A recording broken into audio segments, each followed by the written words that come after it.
Екінші кездесуде жерлестеріміз өздерінің жеңістерімен жанкүйерлерін тағы бір қуантты. Дегенмен бұл жеңісте оңайшылықпен келген жоқ. Қарсылас команда өздерінің мықты дайындықтарын көрсеткенімен Дмитрий Максимовтың шәкірттері оларға дес бермеді. Ойынның алғашқы шоты 26 минутта ашылды. Андрей Мещеряков Мадияр Ибрайбековтың көмегімен Ертіс командасының қақпасына гол салды. Үшінші кезеңде матчтың 46 минутында Вадим Зеленков Андрей Мещеряков пен Ергей Степанованың көмегімен екінші шайбаны қарсылас команданың қақпасына салды. Сол мезетте Ертіс командасының ойыншыларына да гол салып үлгерді. Бұл жерде Никита Титов ерекшеленді. Өкінішке орай павлодарлықтар басқа шайба соға алмады. Ойын нәтижесі 2-1 есебімен Теміртау хоккей клубы жеңіске жетті.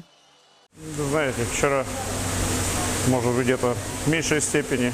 Дайындық аз болуынан болар, бірақ ойын соңына дейін біздің спортшылар барын салды. Қателіктер бойынша біз әлі де жұмыс жасайтын боламыз. Мүмкін қақпашы артық гол жіберіп алуынан болар, бірақ біз соңына дейін бар күшімізді салдық. Чемпионат енді басталды, сондықтан әлі де еңсемізді түсірмейміз. Хочу сказать, что очень были такие тяжелые две игры.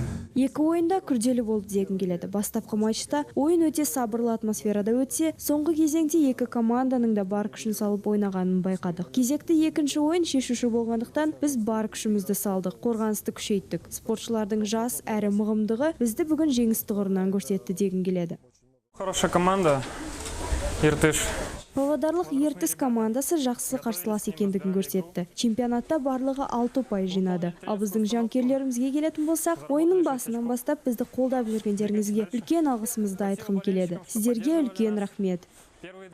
Жеңіс Теміртау командасына командалық есепте 5-ші орынға көтерілуге мүмкіндік берді. Бұл көрсеткіште 1-ші орынды Петропавлдық Құлагер, 2-ші Көкшетаулық Арлан, ал 3-ші орында Өскемендік Алтай Торпедо тұр. Келесі ойында теміртаулық спортшылар 27 мен 28 қыркүйек аралығында Рудныйлық Горняк командасымен ойнайды.